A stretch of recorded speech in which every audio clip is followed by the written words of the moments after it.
Welcome to the Welsh Yogi Podcast. Namo Vishnudaya Krishna Prasthaya Bhutale Srimati Bhaktivedanta Swaminiti Namine. So do you introduce it? Well, Go on, introduce. okay, welcome to another episode of the Welsh Yogi Podcast. So now it's me, Gopal, and our esteemed Temple President, Tarakanatha, Prabhu. Hare Krishna, everybody. Hare Krishna. And we're in Jayapur at the minute, right? In India. The last time I looked out of the window, we were in Jayapur. I don't know where I am. We're in Jayapur at the moment. We just moved up a few days ago from Mayapur. And tomorrow we're moving on to Vrindavan. We've been up in Jayapur, just checking on the deities and the progress that have been made. Not much since we last was here, but it was good when we come. We was measuring the deities, and we finalising things with Prasant, who's the Murti Wala, or who's in charge of sculpting the deities. So he says he needs another 30 days work, which is for just working on the features. So that's what we're finalising on. The feature means the face and the rest of the body, and then polishing everything up. So in 30 days work from when he starts. So within the next month or two, the deities will be ready to ship over to Cardiff. Gaunitaya coming. Everybody get ready. That's exciting. Okay, so what are we doing, Gopal? So we're going back through Nectar of Instruction. When we started the podcast, we were going through Sri Ishapanishad, and then we sort of finished that. Then we go on different topics, and now we thought we'd go back to going through something systematically. So Nectar of Instruction, we've done the preface, introduction, go on text 1. So I'll just read the text again in English, and then So a sober person who can tolerate the urge to speak, the mind's demands, the actions of anger, and the urges of the tongue, belly, and genitals. Radharani used to say the urges of the tongue, jelly, and genitals. Is qualified to make disciples all over the world. So you shut my phone off, and then Gopi is making a noise. You've sorted that out, okay. I had my astrology, before I became a devotee, I had my astrology done. And one of the things he said, you got good qualities, but he said you have a very big mouth, talk too much, he said to me like that. When you had to have astrology to figure to be told that, I could have told you that. I could have told you that for nothing. It's true, isn't it? You learn to be quiet. Well, that's what Gopi's reckons, yeah. Okay, so it's okay to speak as long as it's Krishna conscious and it's valuable, and you always speak valuable things, Gopal. Yeah. Gopi's looking at me and laughing. We'll save that for another podcast. Okay, that response. So go a few paragraphs down. We're at the paragraph beginning with the restlessness or fickleness of the mind. Have you found that? Oh, there you go. Wait a minute. I have. Yeah, I got it. All right. Do you want to start reading? Go on, you can start reading. You're in charge. Okay, so the restlessness or fickleness of the mind, Manovega, is controlled when one can fix his mind on the lotus feet of Krishna. Chaitanya Charitamrita says, Krishna Suryanama Maya Haya Adhikara Yahan Krishna Taha Nahi Mayara Adhikara. Krishna is just like the sun, and Maya is just like darkness. If the sun is present, there is no question of darkness. Similarly, if Krishna is present in the mind, there is no possibility of the mind's being agitated by Maya's influence. The yogic process of negating all material thoughts will not help. To try to create a vacuum in the mind is artificial. The vacuum will not remain. However, if one always thinks of Krishna and how to serve Krishna best, one's mind will be naturally controlled. You say anything on that? No, do you? Well, I was thinking how many, because there's a big, especially now, more and more people's minds have been disturbed, isn't it? Even the Bhagavatam says, Manda Sumanda Mata, and now, and it's just that now a lot more people will need counselling or, even medication and stuff to curb all these thoughts that go in their mind, right? So negating material thoughts will not help. No, you can't empty the mind. That's what most people try to do. Right? Just empty the mind and all this mindfulness. But you've got to be mindful of something. You can't just empty the mind. You've got to think of something. You know, that's the impersonalist. You know, that's kind of like the Buddhistic type of thing. So you should think, so if my mind's been disturbed or depressed or whatever, I should think of Krishna? Yeah, that's the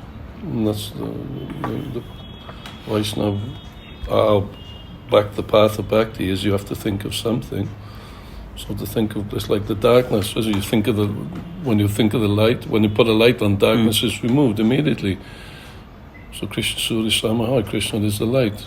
Darkness causes negativity. That's nescience. Where there's nescience is darkness. Where the mind takes us to a dark place, thinking negative thoughts. So when you think of Krishna, it's like putting a light on in the room. As soon as you put a light on, the darkness goes. It's immediately, because darkness can't stay in the presence of light.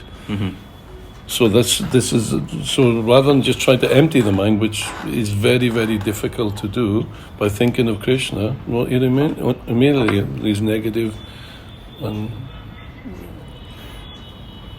harmful thoughts will disappear. So then when you've got to think of Krishna, then you've got to know what Krishna is. So that's the process of bhakti. You've got to think of Krishna. What does that mean? Well, then you have to study Bhagavad Gita. What does Krishna think? You have to hear from devotees. So the beginning process of bhakti is to hear. So you hear from devotees. Prabhupada, study his books. You'll know what Krishna looks like. You'll know his qualities. And then you can think about him. To think of anything, you've got to have knowledge of something. You can't just think of nothing. I don't mind. So you have to think of something, you have to have knowledge of something. You can't just... So that's the process. Okay. Well, similarly, anger can be controlled. Oh, this is good. If only Bhakti Rupa was here with us. Bhakti Rupa, if you're listening. Similarly, anger can be controlled. We cannot stop anger altogether. Okay. But if we simply become angry with those who blaspheme the Lord or the devotees of the Lord, we control our anger in Krishna consciousness. Lord Chaitanya Mahaprabhu became angry with the miscreant brothers Jagai and Madai, who blasphemed and struck Nityananda Prabhu. In his Shikshastika, Lord Chaitanya wrote, Trinadapi Snichena Twarapi Sahishnuna. One should be humbler than the grass and more tolerant than the tree. One may then ask why the Lord exhibited his anger. The point is that one should be ready to tolerate all insults to one's own self, but when Krishna or his pure devotee is blasphemed, a genuine devotee becomes angry and acts like fire against the offenders. Krodha or anger cannot be stopped, but it can be applied rightly. It was in anger that Hanuman set fire to Lanka, but he is worshipped as the greatest devotee of Lord Ramachandra. This means that he utilized his anger in the right way. Arjuna serves as another example. He was not willing to fight, but Krishna incited his anger. You must fight. To fight without anger is not possible. Anger is controlled, however, when utilized in the service of the Lord. Yeah, you don't just use anger for oneself. That's to protect. So to protect someone you love, if someone insulted Gopi Gita, for example, or someone threatened, no, you probably wouldn't, but you should defend. Same with someone you love. If it's children or someone who's vulnerable, you can use that anger to protect. Not for any sense gratification, not for some self-gratuitous violence because someone's insulted me. Therefore, out of envy or vengeance. You want to get retribution from it, but you're there to protect. That's what the Kshatriyas are trained like, they're to protect the innocent. They use it, but it's controlled. They don't use it willy-nilly or vicariously, just using it because they feel whatever the mood, just whatever side of bed you get out of in the morning is just being dictated to by the modes. So no, it's in a controlled way, and it's natural. We do that naturally every day. You protect someone you love.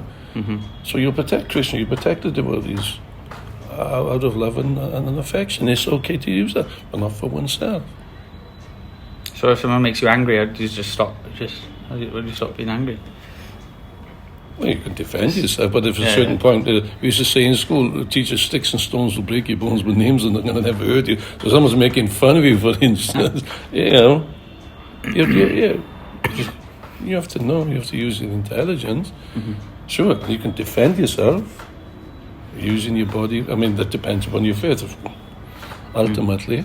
But we shouldn't hesitate to use it to protect others. There's violence. Sometimes there's violence not to use. There's no such thing as pacifism. We're not pacifists. You can't.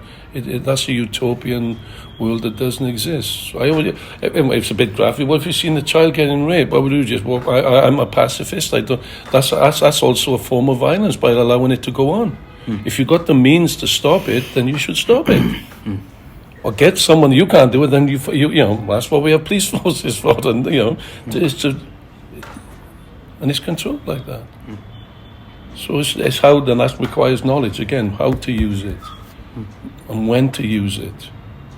That's what I was going to ask. What if I was going to take this verse out of context and use it as a way to justify being like a Hare Krishna suicide bomber or something like that? No, but that's not... Like Hanuman and... You can't burn justify that requires scripture, that requires guidance. You can use it, the soldiers use it in the armies, don't they? The armed forces, they go and fight. They fight on behalf of their country because they fall in their authority, and they are killing on behalf of the country, and they get medals for it. But if they come back and just use it, they've been trained to kill. That doesn't mean to say that they can go killing. They'll get arrested for it. So it's good. You got that ability there, but you control it.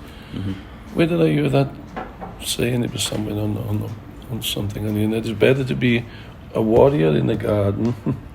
And the garden and in the walk. If you don't know what you're doing, you shouldn't be there. And that's like, you shouldn't be there. But because you're trained for it, then you're ready to use it. But to keep it sheathed, as they say, the sword sheathed, and to know when to use it, but not to use it in an aggressive, bullying way that some people use it. So it can be, because anger is a negative energy. It's a destructive force. If not used properly, it's very destructive. So it has to be used properly. And that requires training and knowledge. So important. There's a right way and a wrong way to do everything. So that's why studying Bhagavad Gita, Srimad Bhagavatam, study Prabhupada's books, hear from devotees, and how to properly use these emotions and to use them properly. Okay, cool. Here's one I need help with here. So as for the urges of the tongue, right, so back to the purport. Back to who? Back to the purport. Oh, I thought you back to Rupert again. That's what back to Rupert got to do with everything, yeah. As for the urges of the tongue, we all experience that the tongue wants to eat palatable dishes. I ate way too much earlier, I feel my tummy's really... And we all do that, then you suffer. But it was only just one meal. Enjoy first and then suffer. That's what we do. It's just one meal. That's all. I'm not even losing weight. I'm only eating... Anyway. It's just one meal? That's what I had today, yeah. Well, that's today. What about the other meals the other days? It's a comedy. It's not just one meal and you kind of... You don't become overweight by eating just one meal. Oh, wait a minute, who says I'm overweight? I just said I need to lose some weight. As for the urges of the tongue, we all experience that the tongue wants to eat palatable dishes. Generally, we should not allow the tongue to eat according to its choice, but should control the tongue by supplying prasad. That's what we did, isn't it? The devotee's attitude is that he will eat only when Krishna gives him prasad. That is the way to control the urge of the tongue.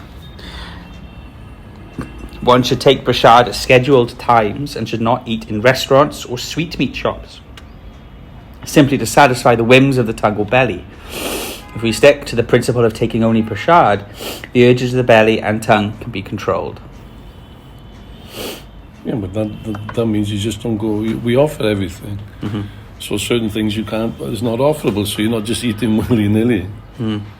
And that's what that's referencing also. That's controlling the tongue. Otherwise, we like to eat anything and everything. But there's certain things that are not offerable to Krishna, so we don't eat them. And then you don't eat at McDonald's and stuff like that. You save yourself so much. Most devotees, at least for my generation, we used to eat meat before we became devotees. But then we stopped. Because that's what Krishna conscious means. You becoming conscious of Krishna. That means you change your activities to please Krishna. So that's what started with. Yeah, I got to carry on eating what we want, but we don't. But so that's what is pleasing to Krishna. So we started. That's just by eating prasadam, we're starting to control the time. Of course, it's too much of a good thing then. But Prabhu did say when we first come to Krishna consciousness, eat until you waddle. And I've done that. I'm like, so good. Yeah, that's what she said. You walk. That's why you walk with a waddle, eating too much.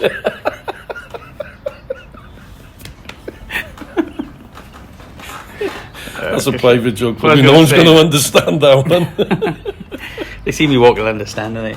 Yeah. See me dancing and down. So I was going to say, yeah, because I don't know. Pray to tell. What was you going to say?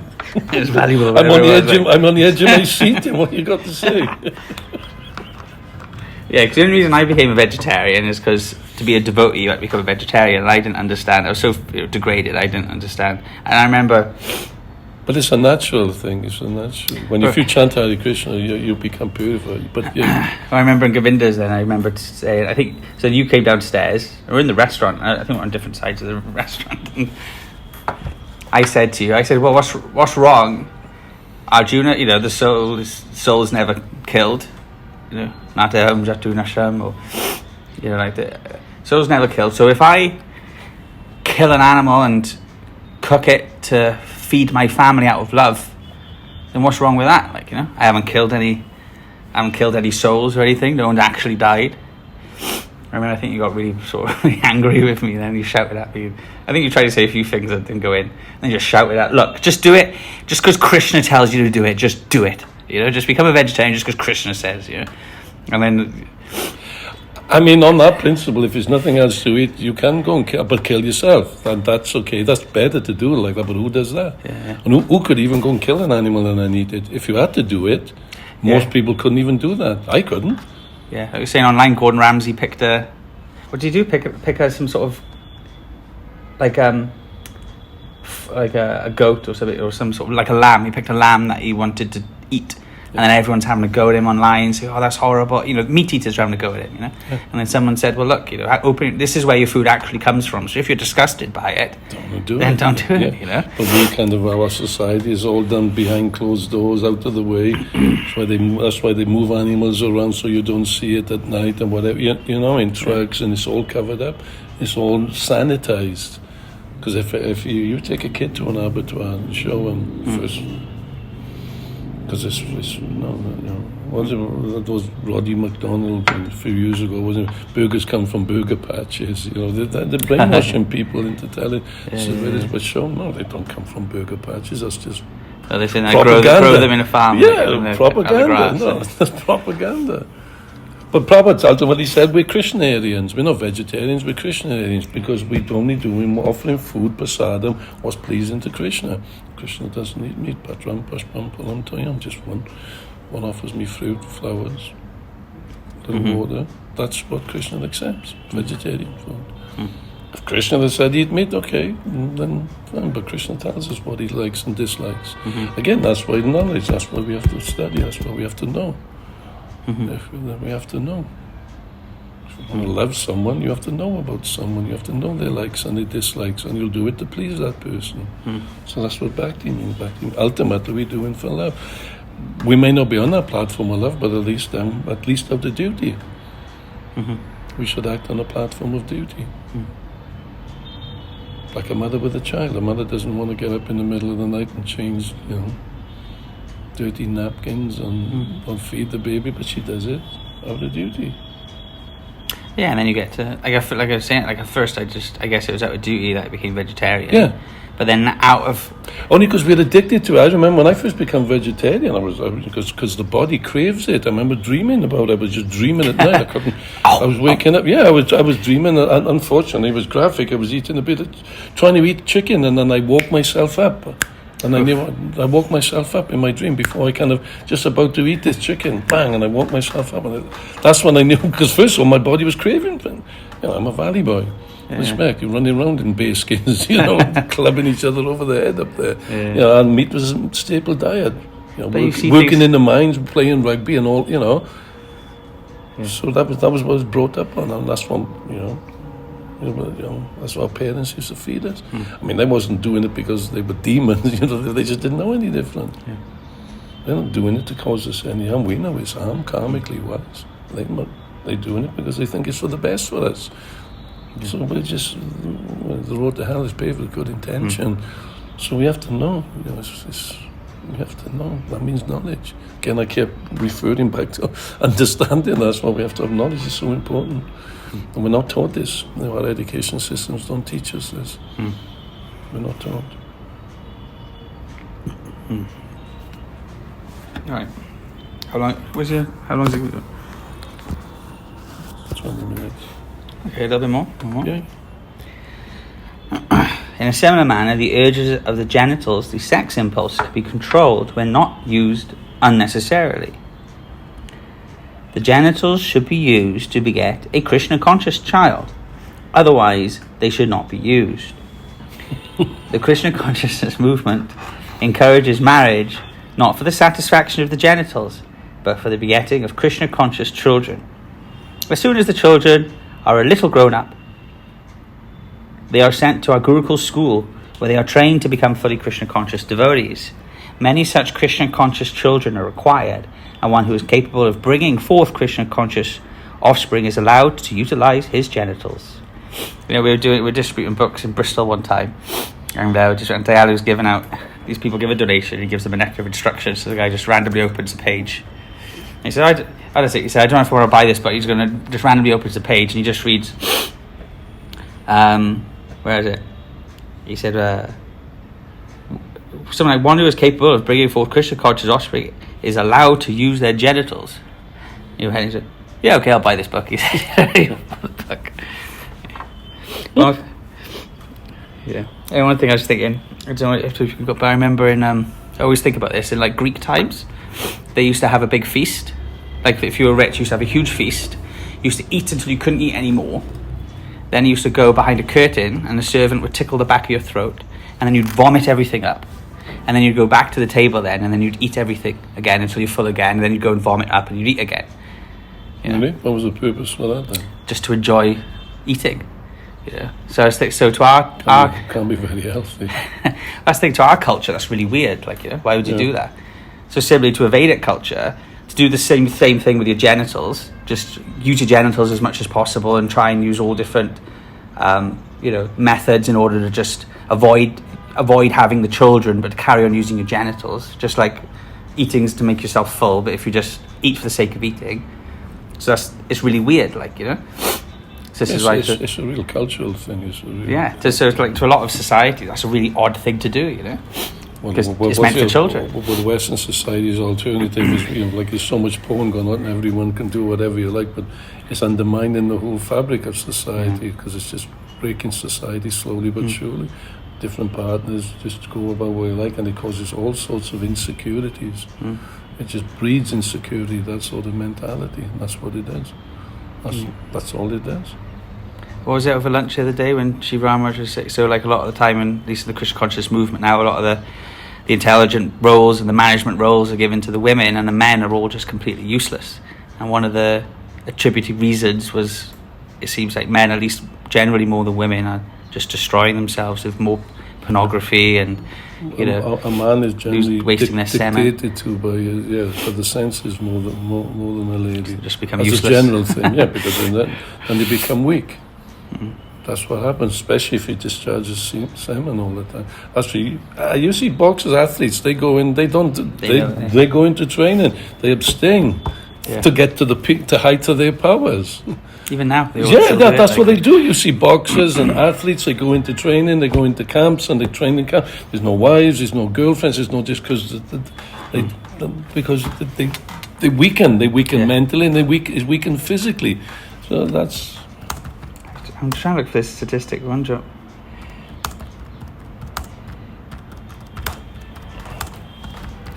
So see, spiritually, that's how you get spiritual powers by performing the austerity. What are you looking for? Just trying to see if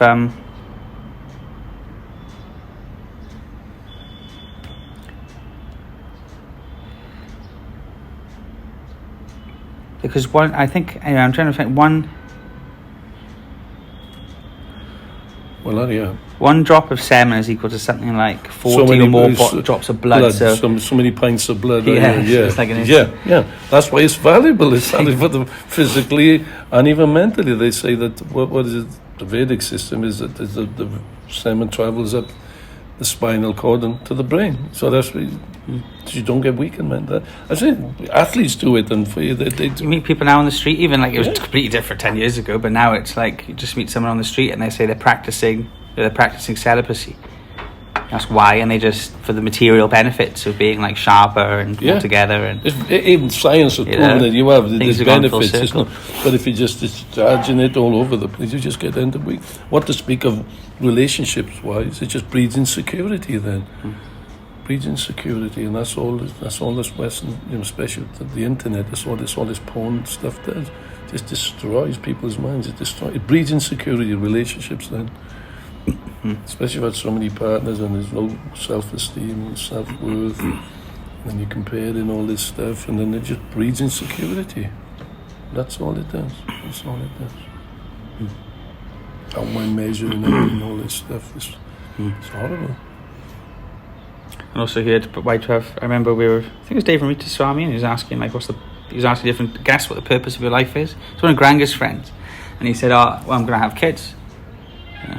And then Marge was like, "Well, what are you going to do with kids? What's going to be? Everyone's having kids." You're saying everyone has kids. All the animals have kids. Yeah. All species of life have kids. Yeah, and everyone's having kids all over the world. So what's your having kids going to be different to anyone else having kids? I think this idea, okay, why are your kids? Because your kids are just going to, what's the meaning of life? Well, I don't know. You're just going to have to work it out for yourself. And but to have Christian conscious children, people should think. Why would you want to bring children into this world? The way it is. That's what people should. You really need to think about it. Well, what future are you going to give them? And that's what good parents will do, not just kind of knock them out like rabbits and things, and then figure it all out, trying to figure it out, and that's what just creates havoc. What are you going to do? What's the world we're bringing in? Look at the world we're in now.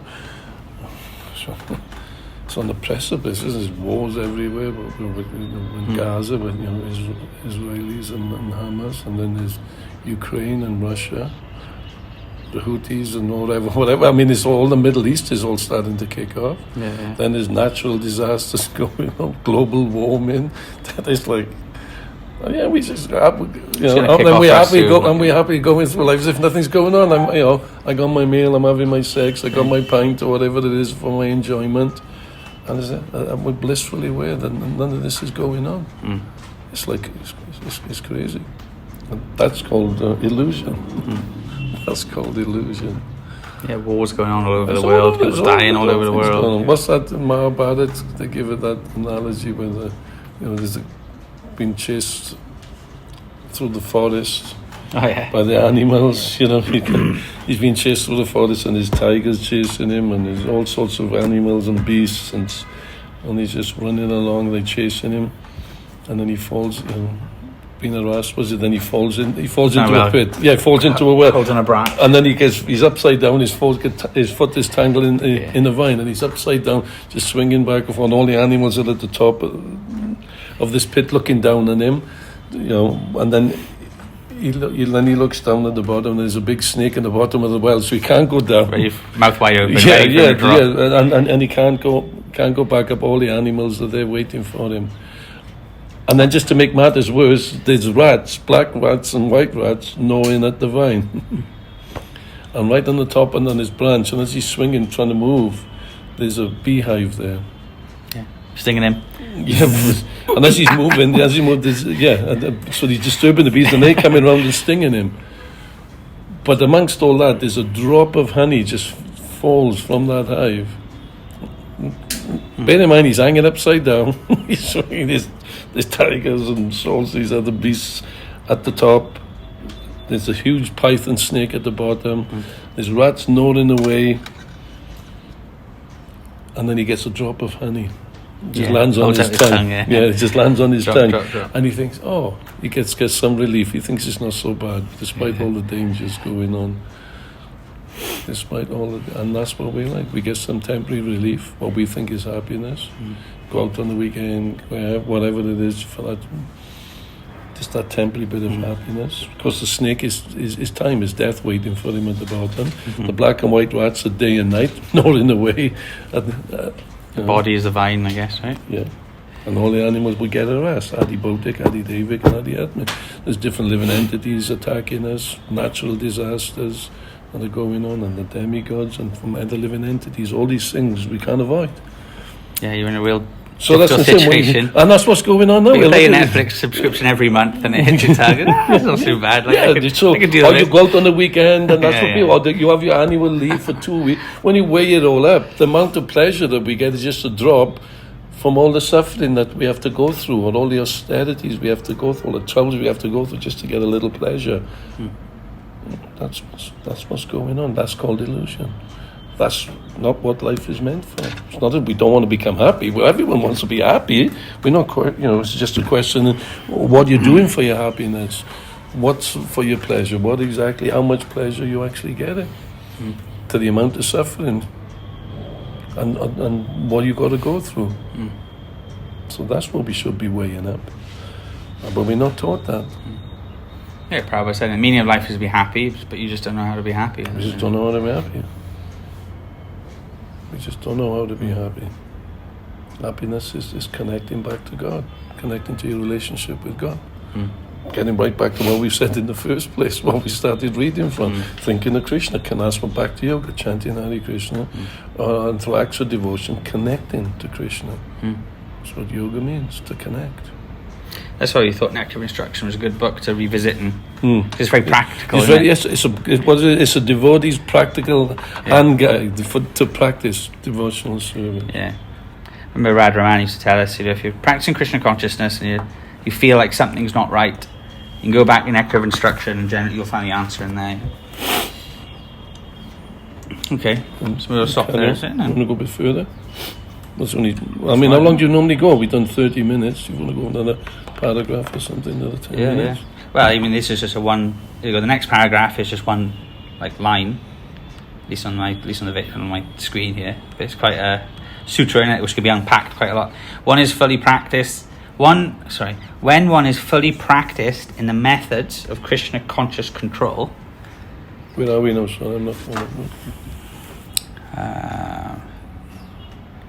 It's a nice verse, though, isn't it? But yeah, this Have I gone? Where I went too far. Oh yeah, here we go. It's in the manner section. There we go. Right, yes. I must have touched something. Nice verse coming out Come though. on. When one is fully practiced in the methods of Krishna conscious control, he can become qualified to be a bona fide spiritual master. Go on in. Speak about that one then. See, we go. When one is fully practiced in the methods of Krishna conscious. Oh yeah, okay. I mean that's pretty cool, right? Because the very verse is Sarva Apimam Pradithim Shashishyat, right? So if you can control urge to speak, mind's demands, actions of anger, and the urges of the tongue, jelly, and genitals, so and Prabhupada's given quite practical ways in this purport how to do it, then you're qualified to make disciples all over the world. Because you're self-controlled, you can benefit the rest of the world. So But you've got to do it, you've got to practice it. That's to realize it. What was that story of the guru where the mother took the child to stop him eating chocolate? She was eating too much chocolate, and she took him to she'd come and see Guru. Gandhi or not? So I don't know if it was Gandhi. There's loads I of don't know. I stuff didn't that know it people was say Gandhi Gandhi. did, but yeah, but maybe I don't not. know. It's just. Go on, yeah. But it's the analogy. It's the moral of the tale. Yeah. That's the detail who spoke it. But he took him to the Guru. That's what I heard. And she said, Guru, because in the village the Guru is the people follow the Guru. And she said, stop telling to stop eating chocolate because this is bad for him. This is just not good for his health. And he said, okay, bring him back in 1 week and I will tell him. So after the week, okay, went back and come back, and then he told him, you should stop eating them because the Guru's revered, it's a teacher, and then he told him. And then he stopped, and then she said, but tell me, why didn't you just do that in the first place when I brought him? He said, well, I was eating chocolate myself at the time. So if you want to teach someone, you have to practically, then you can teach. Then you can teach. But at least we can teach to your realization. We may not be fully qualified, we may not be fully but at least we can point people in the right direction. We're connecting people. Having material desires is not it's acting upon those desires. But of course, there's different levels of qualifications, different levels of guru. Guru means teacher. We all have teachers. We all have gurus. That's what I was thinking. So could you just, like, say, even if you would you be able to just say if you had faith in all of this, but you couldn't actually practice it at the minute, should you still? You should practice. Tell people. Of course you can tell, because you can point people in that direction. I might not be practicing this, I might not be on that level, but I know a man who is, or I know a person who is, and you can point in that direction. Teacher, but I know someone who could be a but teacher. I know some, and that's what Prabhu said. Prabhu give the example of an apprentice electrician. He's not qualified. He hasn't fully qualified, but as long as he's doing the electrical work under the authority, under the guidance of the fully qualified electrician, he's fully qualified. Because he's doing the work of a fully qualified electrician, even though he's not fully qualified. So if you're following the guru, you're following the instructions, and you are following, and you're telling others, it's the same. The potency is the same. The potency is the same. That's my understanding. So yeah, women, I'm not for, but I know someone who is, and we can point in that right direction. We can take people there. Take people to Prabhupada. And Prabhupada's, and there's many followers, disciples of Prabhupada who are fully qualified. That just goes on to the next bit then. Go on then. This is like added. So in his Anuvriti explanation of Upadeshamrita, so that's nectar of instruction. So Srila Bhakti Siddhanta Saraswati Thakur writes that our material identification creates three kinds of urges. I don't remember reading that. The urge to speak, the urge or demands of the mind, and the demands of the body. Okay. Right. When a living entity falls victim to these three types of urges, his life becomes inauspicious. One who practices resisting these demands or urges is called a tapasvi, or one who practices austerities. By such tapasya, one can overcome victimization by the material energy, the external potency of the Supreme Personality of Godhead. So what do you want to... What are you saying? I don't know, I mean... Yeah, otherwise, if that's what you get to pass, it means you're performing your steady, you control. That's where you get your spiritual potency from. Otherwise, we're being victims of the material energy, just being pushed by the modes of material nature. And we becoming victims, and we become in reaction. Something happens to us, you get up in the morning, whatever, something happens, and we're reacting. That's what we're doing, but to the modes of nature, whether it's goodness, passion, or ignorance. So we're victims. We don't have no choice in the matter. We think, Kataham, was it? Yeah, the spirit soul is under the illusion. If he thinks he's the doer. So he thinks that I'm doing, but you're not. It's the modes of nature who push him. But by performing instead, by controlling the mind, that's what this verse is saying. Control. Yes. We're not actually doing anything. We're watching. The soul is just watching all this going on.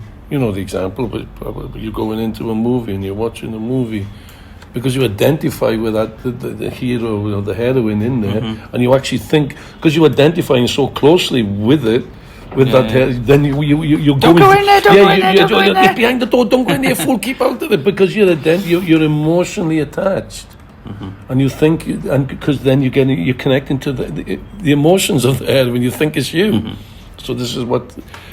So, but if you just take a step back, you should just detach from it. You just watch it go on. But because we're so invested in all the emotions that go on in our mind and body, we think it's us. So by performing the austerity is eating Krishna Prasad, controlling the mind, then chanting Hare Krishna, performing you become detached. You become detached automatically. Actually, I was just reading that over there. It's in the 11th canto. For one who performs devotional service, the three things: devotion, experience in the Lord, and detachment. This is said. So it's like then eating, isn't it? So the example is like eating. So when you eat, So practicing devotion is like eating. When you eat, first time you eat, you get pleasure. As soon as you start to eat, you feel pleasure.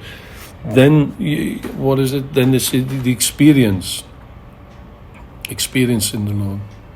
What's that, nourishment or feeling Nourishment. full? That's nourishment. You get the nourishment then from the food you're eating. And then automatically, as you become full, you become detached.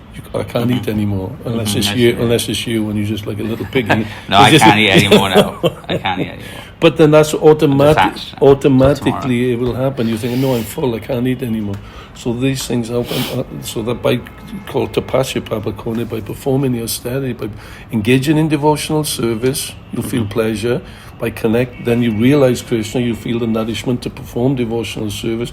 You're connecting with Krishna in the heart, and automatically, as you do that, you become detached, and that gives you the strength then not to be pushed around by the material modes of nature, because you're gaining spiritual strength. It's like resistance training. I always give the example of resistance. When you go to the gym, you have to do resistance training to build up your strength. So you're building your strength spiritually to stop being pushed around by the modes of nature. The modes of nature say, eat this, drink this, smoke this, do that. Just being driven. But when you engage in devotional service, then you get strength to push back. That's just nice. I like these purports sort of characterised by Prabhupada giving. It's not just he's giving the positives. It's not just negatives, isn't it? Don't do this, don't do that. But there's also like positives. Do this, do that. There's the do's and the don'ts. Replace something bad with something good. But that's what we're doing. We're not. That's what we can't just empty the mind and do nothing. That's those. That's the Mayavadi, the impersonalist, the Buddhistic type. Because material form, material mind, material desire. That's the first noble truth of Buddhism, isn't it? That desire causes pain. So they say stop desire. So then naturally just stop. But how can you stop desire then? Not according to the Bhagavad Gita. Because the desire is we're a conscious living entity. So you're conscious of something. That means we desire. We're conscious. This means there's two things. There's nothing is nothing. You can't be nothing. So to try to do nothing means you've got to work pretty hard at trying to do nothing. That's hard work to do nothing. It's impossible. It's very, very difficult. And that's why Krishna rejects it in the Bhagavad Gita. He says to Arjuna, it's too difficult. Well, he gives it to Arjuna. Arjuna says, this is too difficult. So, and that's why Krishna says that Bhakti Mam Abhijanati, through devotional service, he can be known. Practical. And then, this is what the nectar of instruction is about, is how to practically practice devotional service and to realize God in the heart. So. Yes, it's real yoga. Like that yoga book we were going to read, wasn't it?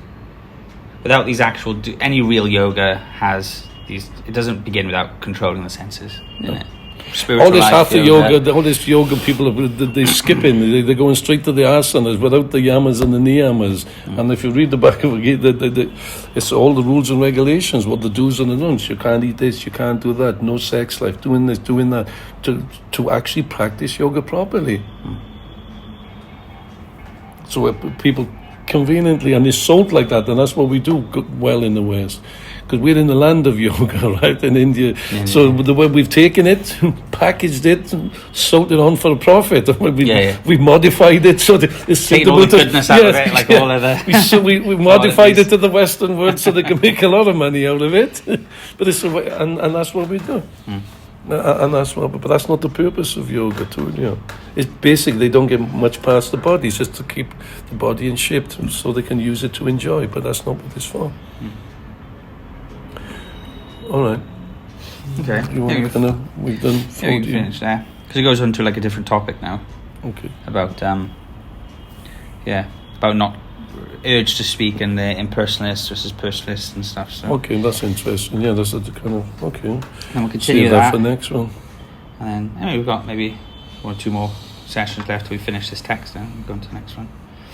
So like you said, if anyone wants to write in, we can send you a copy of Nectar Instruction, or they just follow along on Database, because some of the people listening like to actually have the book in front of them and follow us. Yeah, for sure. Going through it. All right, then. Okay, well, thanks everyone. We'll do another one soon. We're in India, missing everyone. And we're moving on to Vrindavan tomorrow, so that'll be exciting.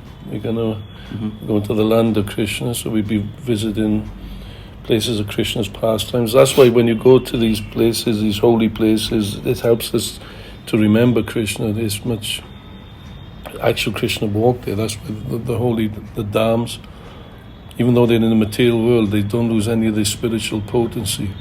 Even though they are covered by this thin material curtain, Prabhupada calls it, of material energy.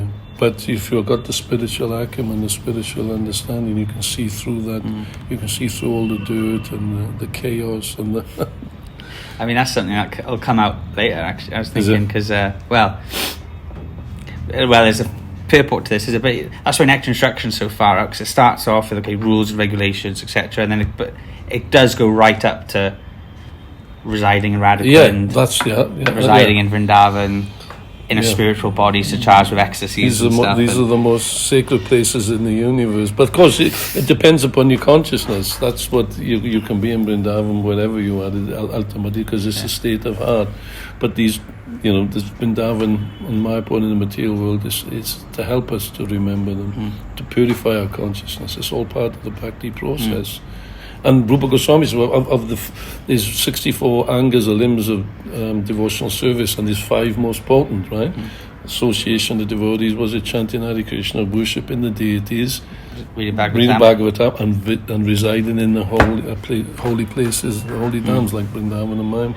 So these places are really potent. These activities are really potent to help one advance spiritually. So we are very fortunate.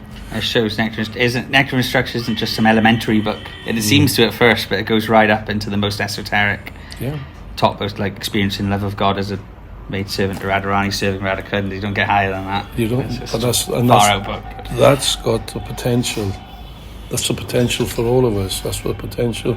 Starting just chanting Hare Krishna, just come along for the ride, and let's see where it goes, and where it can lead us right to the lotus feet of Radha and Krishna and serving in the groves of Vrindavan. If we want that, there's a price to pay for that. You can't serve, what is the Bible? You can't serve God and Mammon, and that's where you have to learn. And to become detached, and it gradually, we can't just do this quick, cold detachment, because we're passionate, especially in the West. We want to give, that's why I want to give up everything. But then you can only go at the rate that you can go at. If you try to do too much, it can be counterproductive. Just like if you try to feed a child too much, you'll become sick. I was just reading that if you pour too much ghee on a sacrificial fire, if you pour too much ghee, you're going too quick. The fire was meant to nurture the ghee and use the ghee for the sacrifice. You put it out. Because you're going too much, you're putting too much. So we go at our rate, we go at that as fast as our wings can take, as high as our wings can take us. And so, but we have to begin with chanting. You're chanting and to our different abilities and capabilities. We go at our own rates, and you've got to be happy going where we're going. But we got to know where we're going, and that's important. So again, we're getting back. That's by hearing. Shravan and Kirtan, it begins. That's the beginning of devotional service is to hear and chant. Hear Bhagavad Gita, Srimad Bhagavatam, chant Hare Krishna, hear from devotees. And then give to others as much as you can. Then you get Lord Chaitanya's mercy, and that's how you get special mercy. Is by giving, connecting others to our abilities. And then we get Lord Chaitanya's mercy, then that accelerates, that's an accelerant in our chanting and our devotion. Okay, I think we should. Okay, thanks everyone. Okay, thank you everyone for listening. So all those examples I haven't used in ages about the apprentice being fully qualified, he's following the instructions of his teacher, and also being in the movie cinema and Prabhupada's examples. I'd like to turn this thing off now. Okay, thanks everyone. Thank you everybody. Hare Krishna.